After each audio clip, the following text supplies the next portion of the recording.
I am imagined surviving in one of the most extreme environments on Earth, where freezing winds cut like knives and the sun disappears for months. Sounds impossible to me. Well, for this Arctic tribe, it's just another day. Scientists have been absolutely stunned by their ability to thrive in brutal conditions that would leave most people shivering in defeat. From mind-blowing adaptations to ancient survival secrets, this tribe has left researchers scratching their heads. The Inuit are out there surviving in a place where the air can freeze your skin in seconds, where the sun disappears for months, and where your next meal depends on hunting massive sea creatures with nothing but traditional tools. These Arctic survivors have defied what we thought humans were capable of, and scientists are absolutely baffled. Ever heard of the saying, "You are what you eat"?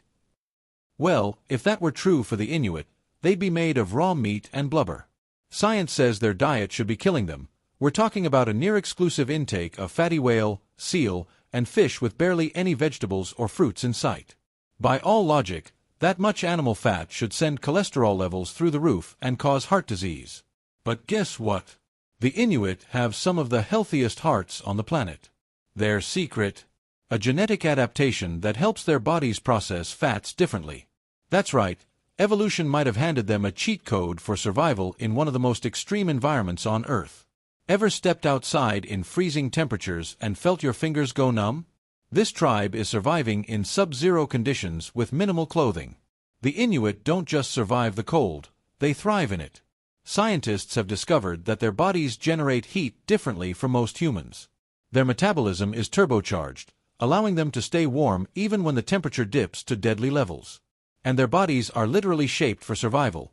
Shorter limbs and stockier builds help them conserve heat. It's almost as if they were engineered for the Arctic, making researchers wonder just how deep these adaptations go. You've probably heard that the Inuit have dozens of words for snow, right? Well, that's just the tip of the iceberg, pun intended. Their language, Inuktitut, actually shapes how they see the world. Studies suggest that speakers of Inuktitut process time and space differently because of how their grammar works. For example, their concept of direction isn't based on left and right like in English, but on absolute terms like north and south. This means that an Inuit elder could be blindfolded, spun in circles, and still point north without hesitation.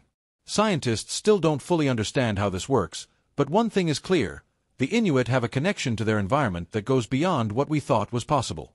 So, are the Inuit living proof that humans can evolve to master any environment, or are they holding on to ancient knowledge that modern science has yet to understand? Let me know what you think in the comments, and don't forget to like and subscribe for more mind-blowing discoveries. The Inuit might have adapted to the harshest conditions on Earth, but their story isn't the only one that has left scientists speechless. The cargo cults are yet another mystery. Sometimes, human belief takes an even stranger turn. This is a group of people witnessing technology so advanced that it might as well be magic. Now, what if they started worshipping it? Well, that's exactly what happened in the Pacific during World War II, leading to the birth of something absolutely surreal: the cargo cults. Here's how the story goes.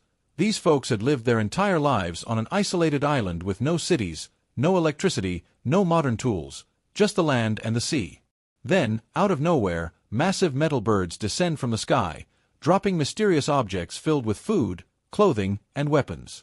Sounds like something out of mythology, right?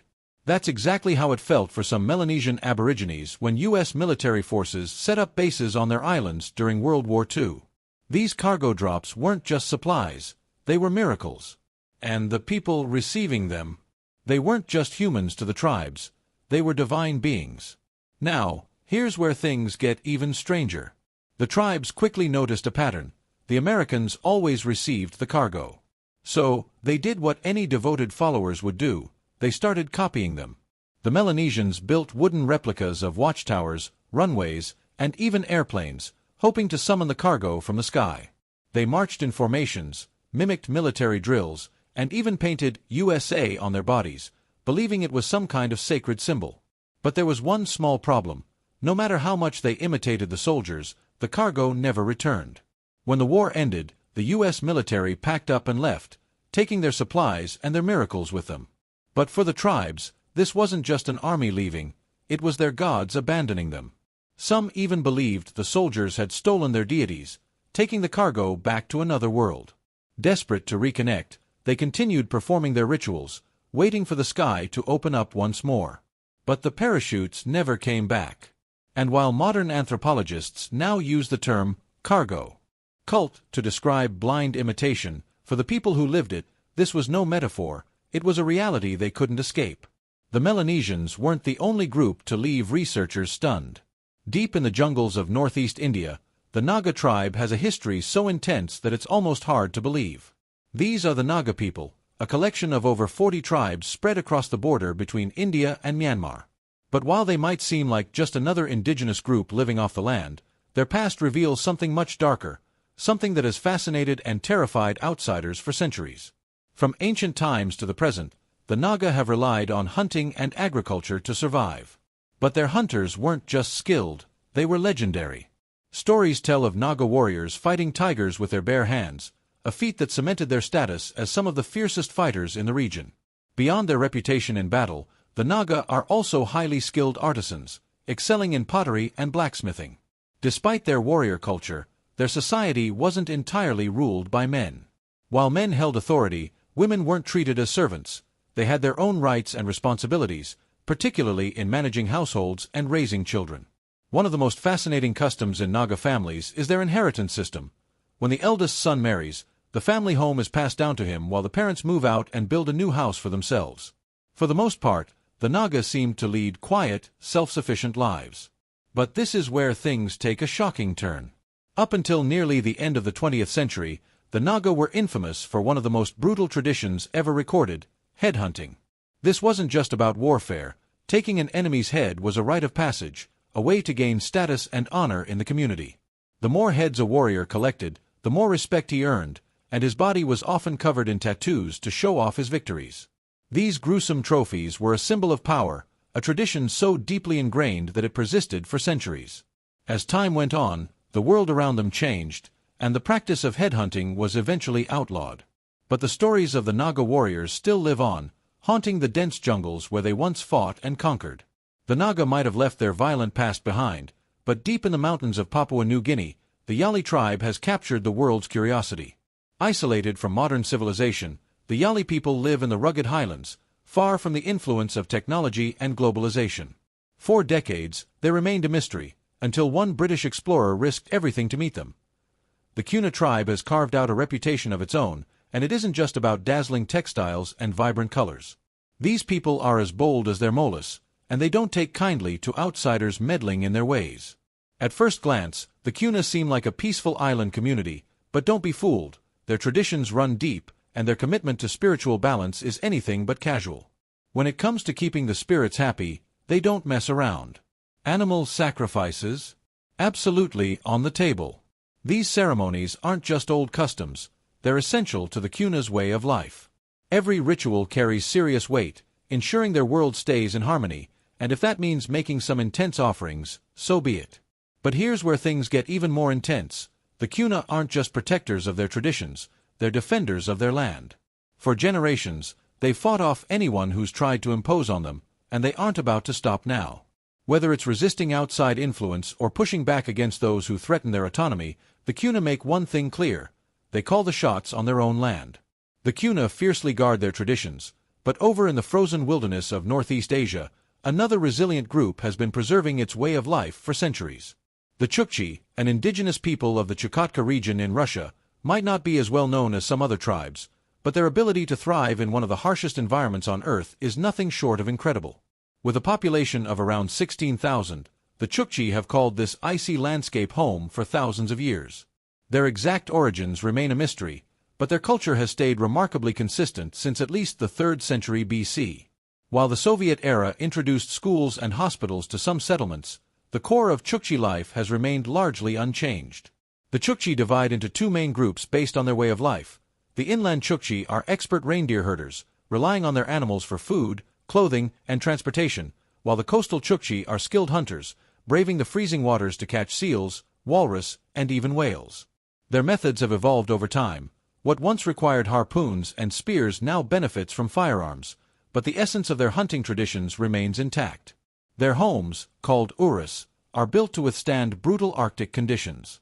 These polygonal tents, covered in reindeer skins, are anchored with stones and straps to resist fierce winds. Inside, a central fire keeps the living space surprisingly warm, allowing the Chukchi to wear light clothing even in the freezing cold.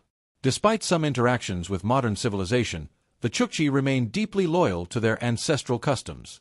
They have adapted in small ways, but at their core, they are still the same resilient, resourceful people who have thrived in one of the planet's most unforgiving climates. While the Chukchi have adapted to the Arctic, another group thousands of miles away in the scorching plains of East Africa has developed its own distinct way of life. The Surma people of Ethiopia and South Sudan may not battle icy winds, but they face challenges of a different kind, resisting outside influence and preserving their deeply rooted traditions. The Surma are fiercely protective of their way of life, rejecting modern civilization to maintain their ancestral customs. Divided into 3 tribes, Turga, Chai, and Byum, the Surma share a deep commitment to cattle breeding and agriculture, often clashing with government efforts to assimilate them into broader society.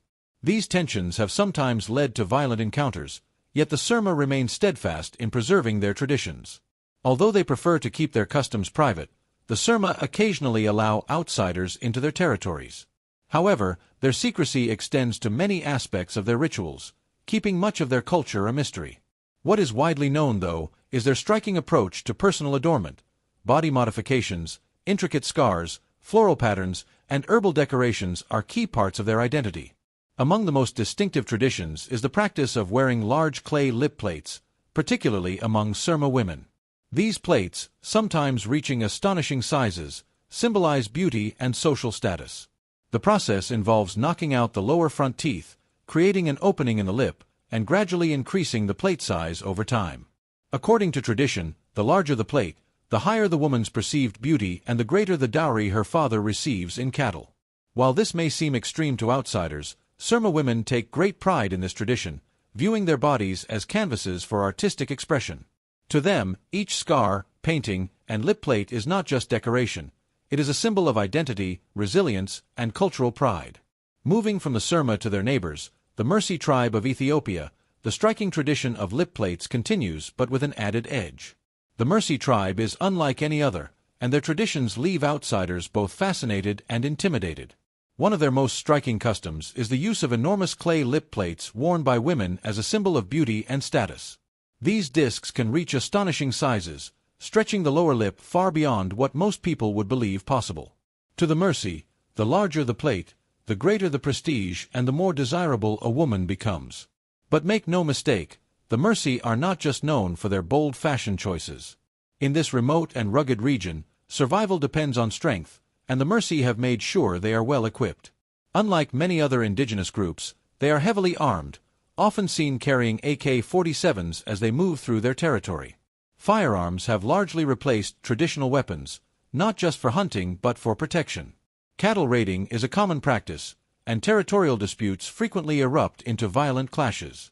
Here, conflict is not just an unfortunate reality, it is woven into the culture, a test of power and resilience that has shaped their identity for generations.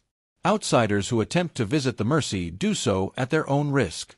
Their reputation for aggression is no exaggeration, and they do not take kindly to uninvited guests.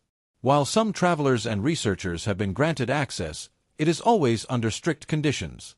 The Mursi remain deeply protective of their land and traditions, wary of foreign influence and intrusion. Despite their fearsome reputation, the Mursi are not mindless warriors. Their way of life is a delicate balance of tradition and adaptation, rooted in a deep respect for their ancestors and a relentless determination to preserve their culture. Whether through striking body modifications or unwavering defense of their territory, one thing is certain: the Mursi will not be forgotten anytime soon.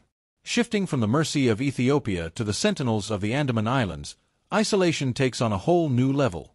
The Sentinelese are among the most uncontacted people on the planet, known for their extreme hostility toward outsiders. Unlike other tribes that engage cautiously with visitors, the Sentinelese do not hesitate to defend their island with lethal force.